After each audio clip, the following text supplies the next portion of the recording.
The capital was decorated with flags and exotic flowers, the fragrance of which lingered in the air. The community was lit up with the spirit of joy as the empire celebrated this auspicious day. The grand carriage carrying Miss Elliere, the bride-to-be, made its way to the imperial palace.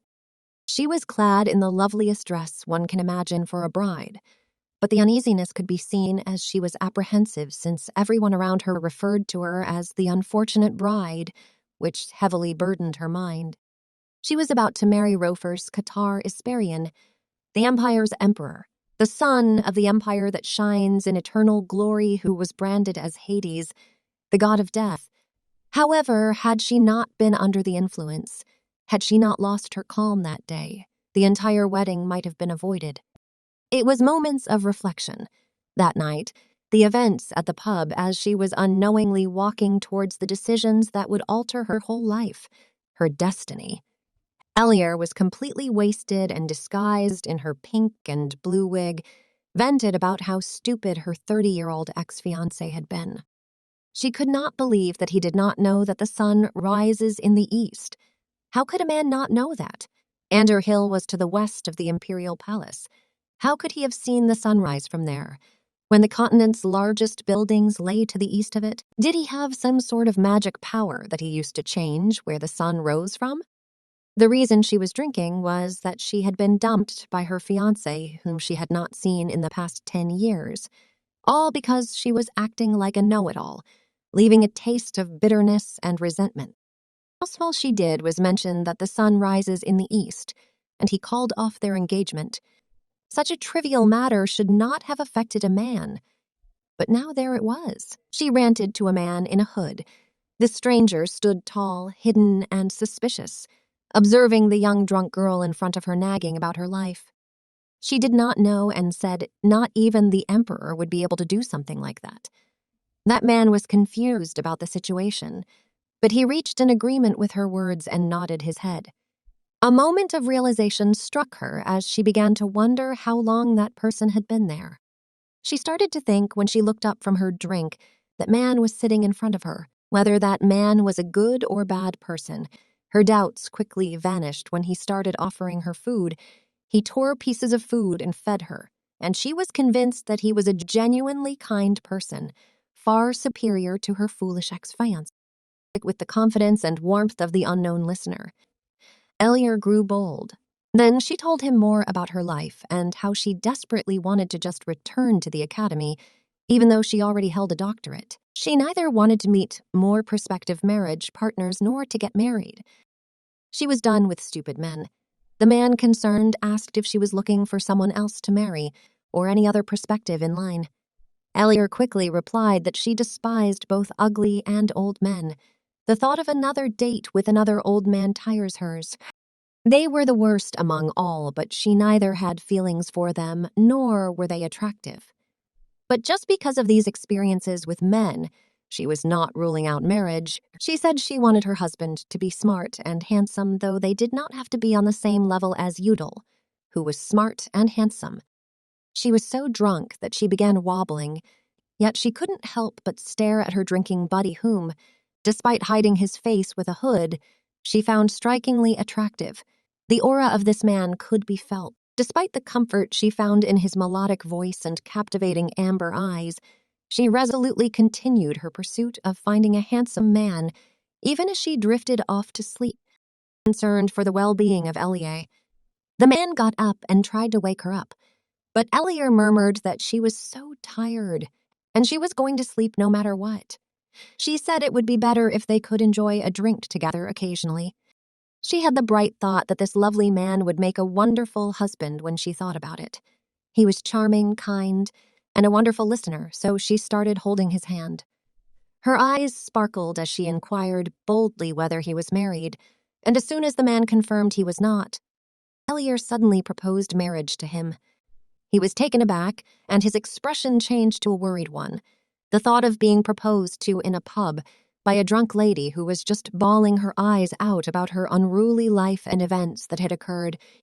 Elliere pursued him more. This time, with her heightened confidence, became upset since it appeared as though he didn't want to marry her.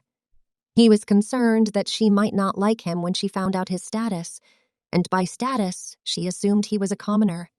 So, when he did not respond, she quickly cheered him up by assuring him that it did not matter that he was a commoner because she already had a title.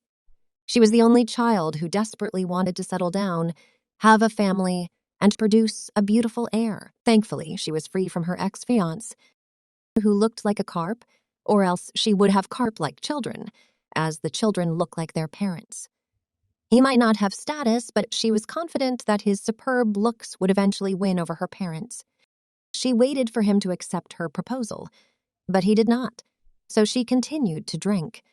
After being drunk, she ecstatically said she would be meeting a prospective husband tomorrow, and the day after tomorrow, and every day after that. The man was concerned for her safety, but since he had been covering his face the whole time, Elliere saw him as the most suspicious person there. She took off his hood to investigate, but she was surprised by the looks of that man. He was so handsome, but she passed out even before completing her sentence. She woke up in her room the next day with a splitting headache. She wondered how much she had drunk last night. She was having a hangover and had no recollection of the night before. She tried to remember what happened, but nothing came to her mind.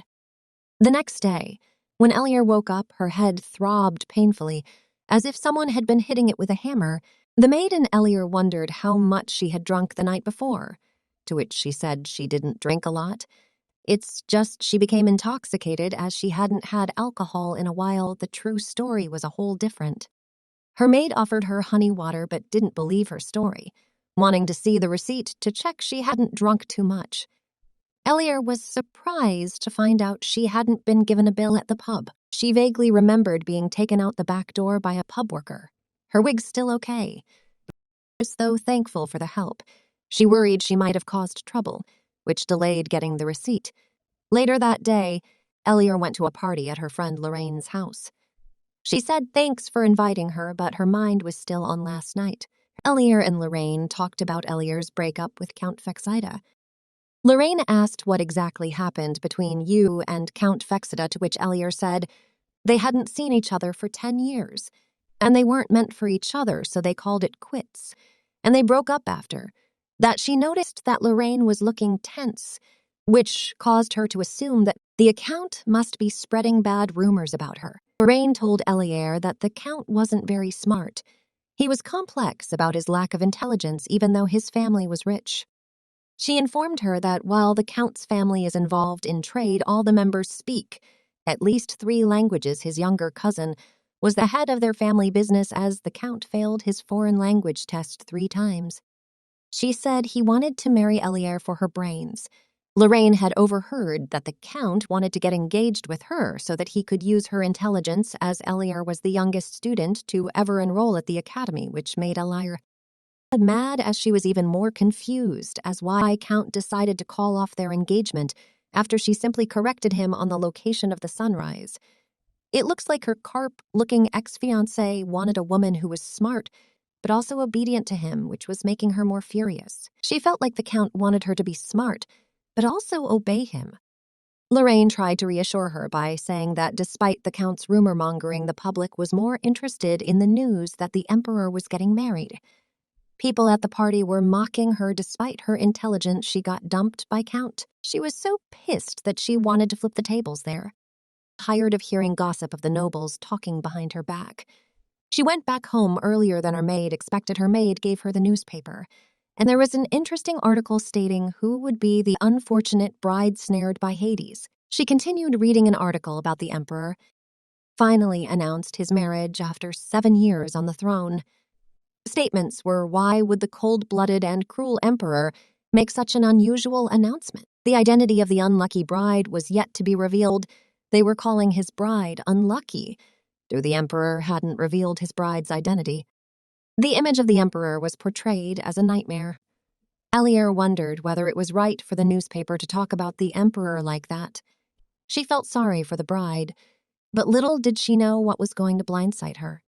As she read more, Elliere saw a headline about the emperor spending time with a mystery woman, and it seemed no other lady had come in contact with him since then. Although her face couldn't be identified, there were rumors that the girl had long pink hair with light sky blue at the tips. Elliere stopped with a shocked expression, wondering if it was about her pink hair color. It was the same as what she used as a disguise.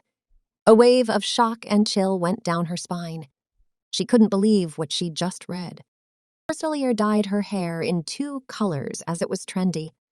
All the points were connecting and making sense. She suddenly stopped reading the news and dropped the newspaper. She was currently in a state of denial. Then she tried to convince herself that her recollection was incorrect. She might still be in a state of hangover. She tried to convince herself that her wig was of a different color than what the newspaper had described. But when she checked the chest where she kept it, she became pale when she saw that it matched the description. Exactly. She recalled drinking with a buddy that night. Although the maid went to the pub and fetched the receipt for her tab, it was already paid. Ellie hadn't been to the capital in 10 years, so she didn't know anyone then. She assumed that the man who paid her bill could be the emperor, but she was positive it wasn't the emperor, as why would an emperor go to a bar like that? And why would he talk to her over drinks when he didn't even know her? She was worried to death as she scrambled through several books that she could find within her for the portrait of the emperor. One glimpse just to verify that everything was just her assumptions. It can't be her, it isn't her, and suddenly realized that the man she proposed to marry was indeed the emperor. She was scared about what she had done the other night and what had she brought herself into. The buzz about the mysterious bride-to-be was in the news everywhere. Who was the woman that the emperor announced he would be marrying? The news was spread far and wide. Despite the efforts and searching of the media, the identity of his unlucky bride had yet to be revealed. The media pursued the lead but could not find any information about her, since they were focused on looking for one particular detail about that woman with vividly colorful hair.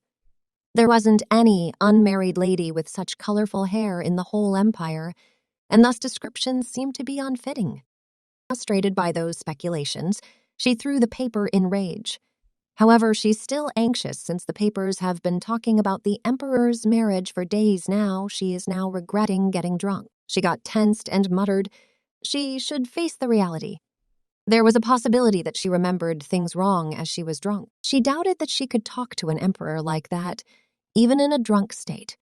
She struggled to recall her actions at night, and thanks to her sharp mind, she remembered that she did act casually around him, and even had him serve her food and brag about her social standing to the emperor.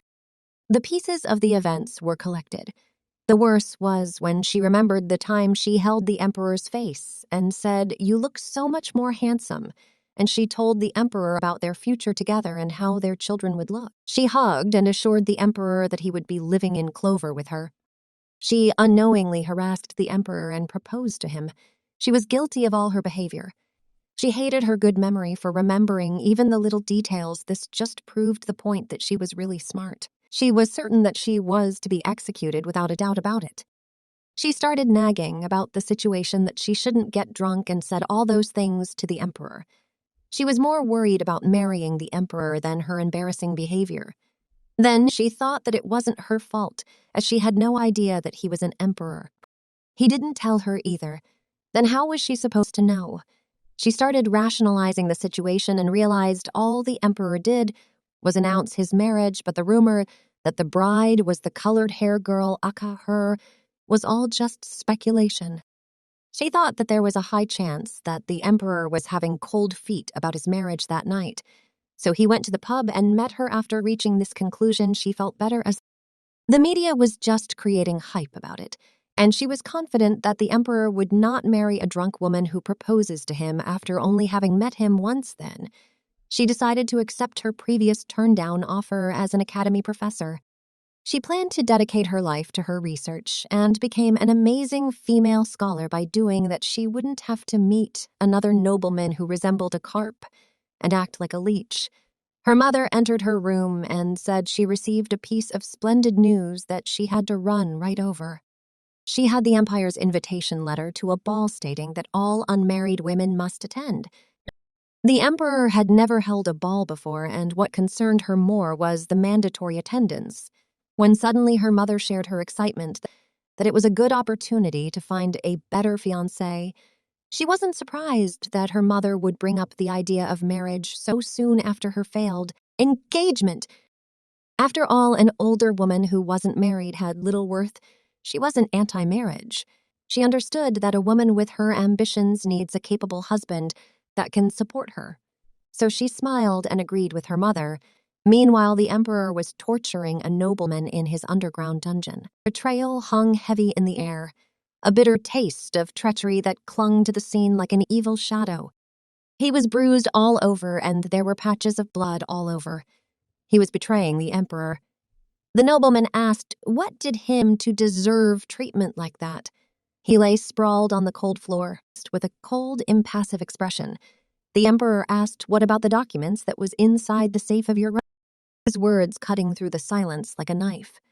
Those documents were the evidence that he was indeed planning something against the emperor, as known as Hades of the Empire.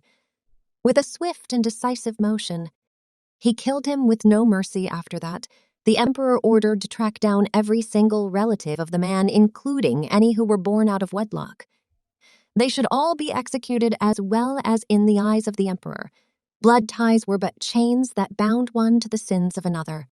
He was heading towards his room, but then the maid said, "Majesty, there might be some opposition from the conservative nobles, but being the emperor, he held the highest authority in the empire. And anyone who protested or opposed me shall be treated as a traitor.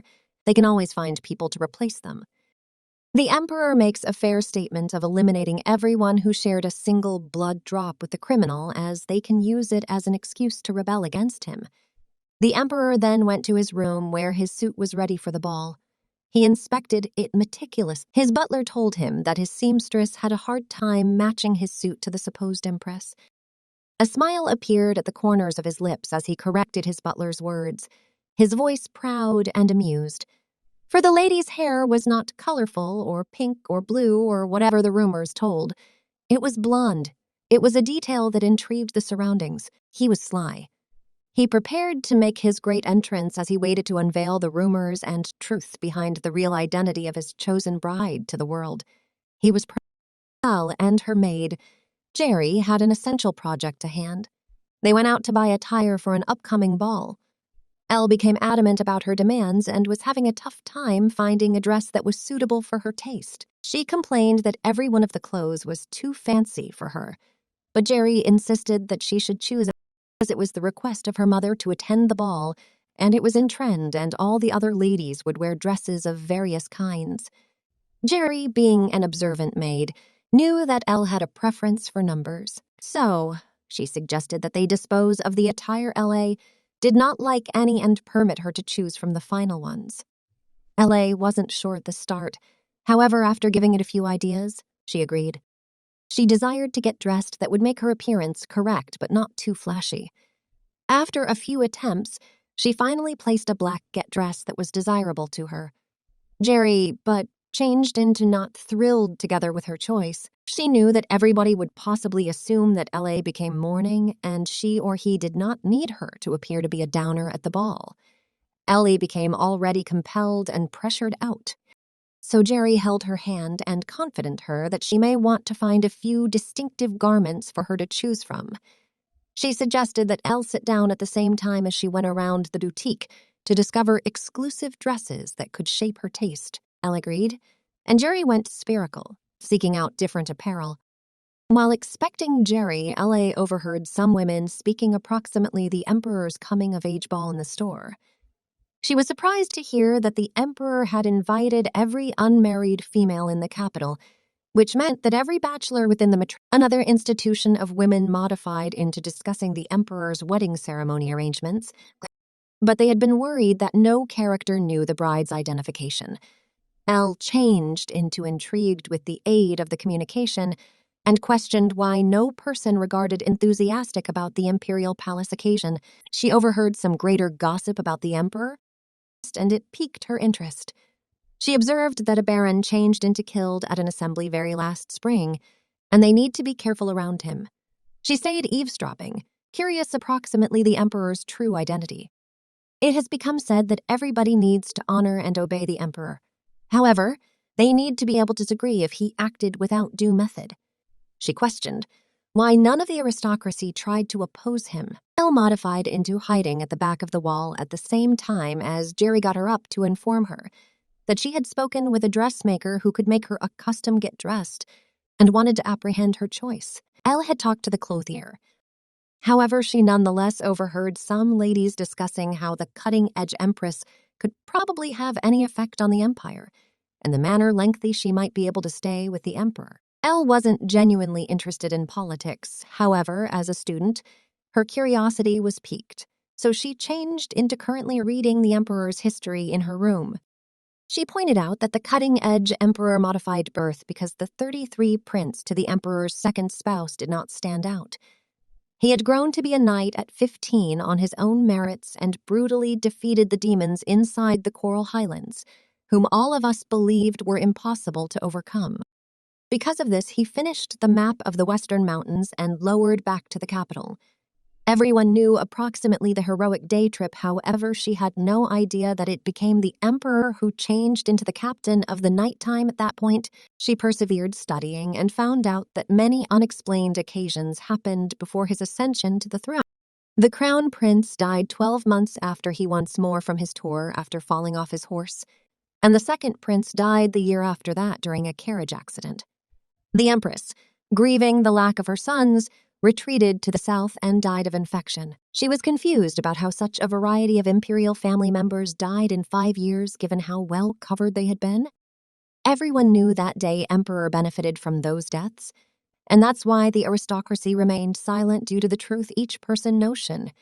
He was a tyrant who might execute all of us, but she doubted it due to the fact she believed that no merciless tyrant ought to have allowed a drunken lady to behave that way closer to him. She blamed her ex-fiance for the complete scenario, however, on the extreme component. She reasoned that eating with the emperor ended up a privilege. Though the emperor wouldn't be capable of apprehending her, she opted to maintain a low profile on the ball and get away without being observed. At the palace, the emperor changed into reading approximately which finger a marriage ring must be worn on and found out he ought to have positioned Elle's ring on a long time in the past. Jerry began styling Elle's hair for the ball. She knew that Elle might need something much less fancy than normal, but Jerry cleverly asked if she could do what she saw match. Jerry knowledgeable Elle that her request to reduce the number of braids and frills on her get-dressed inspired the dressmaker Madame Ross to make something brilliant out of it. Elle wanted the layout to be less trendy, but alternatively, Madame Rosso has grown to become her right into a fashionista. The appearance changed to a minimum and it enhanced her natural beauty and made her look more sophisticated. Jerry became happy to see at least Elle cooperated in something for the ball. When Elle found herself inside the mirror, she could not help but note that she regarded greater beauty than usual, which made Jerry smile, stunned with the aid of Elle's splendor. Lorraine stated that it became more of her style, and she could stand out from some of the single ladies, although that wasn't precisely praise for LA. But all Elle had asked for change into a little to no effort to get dressed dulled her presence so that no person could be aware of her.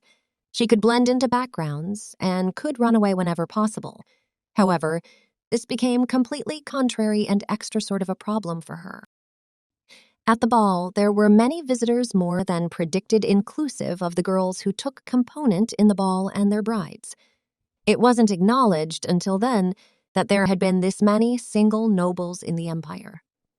The about-to-be brides participated too, for the reason of technicality that they were just engaged. There had been many greetings and separating. Lorraine quickly left ELA to greet the others. While LA felt like she became restricted, then she changed. It became Lorraine's fiance who escorted LA. She informed her to thank him for going back. Lorraine teased her with the subject of meeting a dashing younger guy. Unfortunately, it was not in Ellie's listing these days, so she decided to drink wine alone, vowing now not to word as plenty as possible. It was a great deal, as she desired to depart the ball she could not, no longer unless the emperor arrived. Finally, when the emperor arrived, people started to behave as an alternative humbly, as if they were not the ones speaking behind him again. They all accrued to get the nearer look.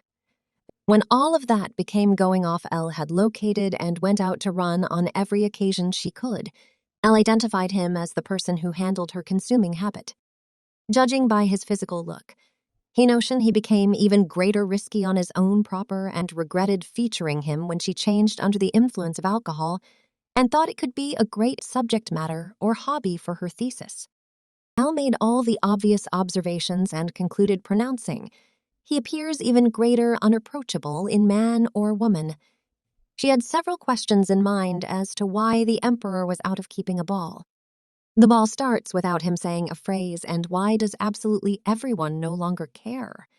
She then thought even this taking into consideration, hers should make her appearance arrogant and finally make her stand out. As the Emperor waves and the musicians begin to play, Elle wonders why no one appears to care approximately the occasion, whilst she thinks it became paid for with tax cash.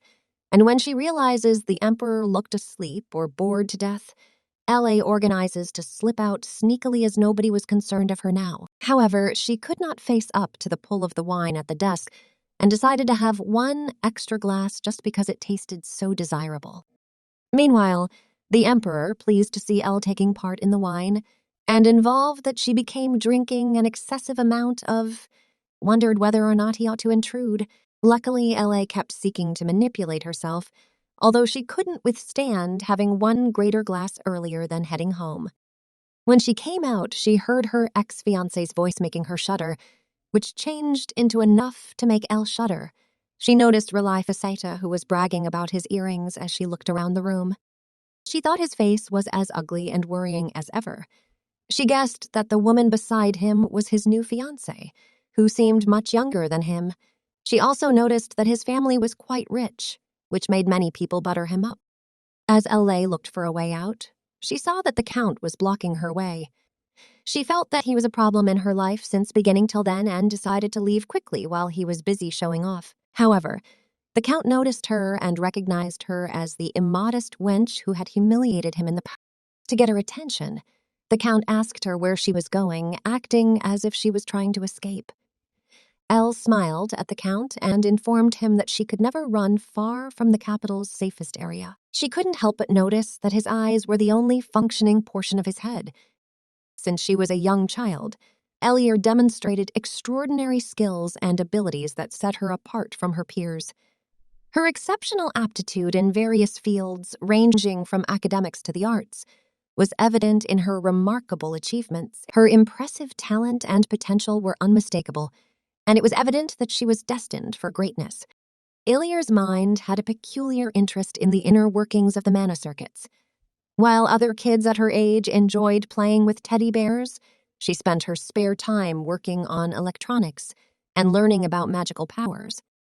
Her curiosity and passion for the subject were remarkable, and it was evident that she had a natural talent for it. Even on her birthday, she enjoyed receiving books as gifts. Being an only child in her family, her parents generally gave her whatever she wanted. They expected her to become a well-educated lady. At age 10, she made national headlines when she became the youngest student who was ever admitted to the prestigious Vermangerie Academy. Not only that, she was the topper of her class. That school was notoriously difficult to get into, even for Mark. While people were busy talking about her, Elliere's parents set up an engagement between her and the Count before she even enrolled in the academy. Young Ellie asked her mother why she had to get engaged before going to the academy, as she didn't even like the Count, finding him bald and ugly. Her mother knew why her daughter was upset.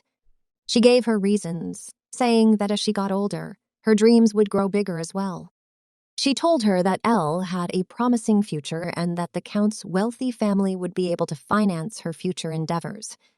The sad part about this society is that they refuse to acknowledge any achievements of women, so her mom could only hope that the Count would mature into a better man in 10 years. She believed her mom made the best choice for her at that time. Well, she couldn't be any more wrong, as this carp-looking Count was currently trying to humiliate Elliere in front of all these nobles. She put on a false front of friendliness and attempted to leave, but the ugly Count grabbed his new fiancée roughly and boasted about the expensive jewelry he bought her in the hopes that Elliere would come to regret their broken engagement. Of course, that'll never happen since it never bothered her. She continued to be courteous and turned her back when the Count refused to let her go without an insult. He used Elliere's parents, thinking that they must be disappointed in her for throwing away a gem like him, as this jewelry and wealth would be hers if she didn't act like Miss Know-It. Everyone in the ballroom was murmuring about them. Even the Count's new fiancé was embarrassed by his actions. He ridiculed her parents' decision to send her to a prestigious academy, only to have it all be for nothing after she's married. Elliere had had enough. The only reason she had been tolerating him was that she trusted her parents' decisions. But they were wrong this time, so she faced the Count and threw insults at him. She mocked his idiocy and said she doubted her parents were as upset as him. Just look at how their son grew to become out to be. She questioned why they by no means employed instruction to educate their son on how to use his head properly. Perhaps they had too much religion in him? Or did he flip out this manner due to the fact his coach changed into a manner too shrewd for him to apprehend? Everyone within the room started out giggling at Count Fexida. She further mocked him by way of announcing it might be a chunk overdue, but she hoped that he observed a show who should talk with him about his degree. Count furiously asked how she dared lecture him, to which Elliere corrected him and stated, lecture would be regarding teaching. Lecture is what he needed to say. Count Fexida as well said, for how could she speak to her like that? She assumed she was so smart, and that's why she spoke accordingly. First, Elliere felt sad on the same. He could attempt, but he would never scare her, and that only infuriated him similarly. Elliere did not assume him to certainly hit her because of all of the eyes on them, but she couldn't be any more incorrect as the matter changed into approximately hitting her, where he raised his hand. However, luckily, the Emperor took the Count's hand and stopped him. Ellie couldn't accept it as true with her eyes as she took a step again and saw the Emperor himself coming to her defense. Her heart swelled with gratitude as she watched him bravely confront the Count number who had been inflicting her trouble. The Emperor frivolously stated, "You dare make a ruckus in his ball?" Elliere became still in a nation of surprise, but her amazement grew while the Emperor's effects kicked the matter aside, all without batting an eye. It became a moment she could by no means forget about. He deserved it. She turned so bewildered by the Emperor's kindness that she failed to listen to him the first time he asked whether or not she wanted him to address the Count's situation. She wanted to understand what he meant with the aid of his question due to the fact matters may even get extreme, and he or she was right. The Emperor might luckily kill him if she wanted. As the Emperor said, it would most effectively take 15 seconds to close Dupin's mouth, although it might involve spilling of blood all over. Elliere turned into surprise whilst the Emperor informed her that he was waiting for her to approach him. She became nonetheless trying to make sense of his announcement while he reminded her of the night she had proposed to him. The Emperor's phrases have been gentle, but they carried a weight that made Elliere's heart race.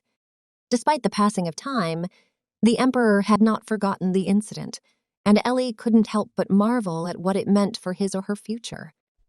She had refused Dupin's suggestion in advance, and the Emperor had allowed him to leave. Now, she becomes left to contemplate the Emperor's words and what they could symbolize for her relationship with him.